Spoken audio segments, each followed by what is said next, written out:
Mga master, ngayong araw po ng Martes, September 24, wala po tayo nakita na SARO releases ng DBM sa kanila pong website, pero meron po tayo nakita na release ng Notice of Cash Allocation at ang magandang balita para po sa Region 6 dahil meron na po nabigyan ng Notice of Cash Allocation para sa PBB 2022 sa Region 6. At ito nga po ay ang Iloilo City National High School, Melchor Nava National High School, Division of Iloilo City, La Paz National High School, Barrio Obrero National High School.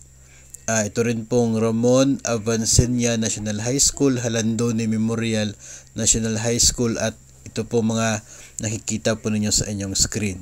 So sila po ang mga paaralan at division sa Region 6 na mayroon pong allocation ngayong araw na ito para sa PBB 2022.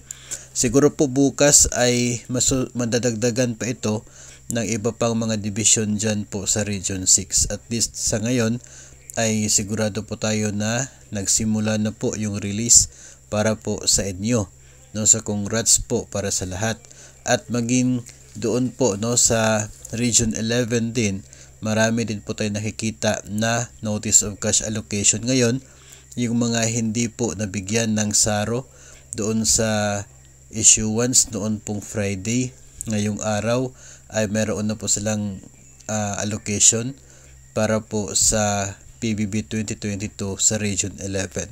So congrats sa lahat, at bukas hanggang sa Biyernes tuloy pa rin po ang ating pag-monitor sa releases ng DBM para po sa mga magagandang balita para sa mga government personnel related sa performance-based bonus sa taong 2022.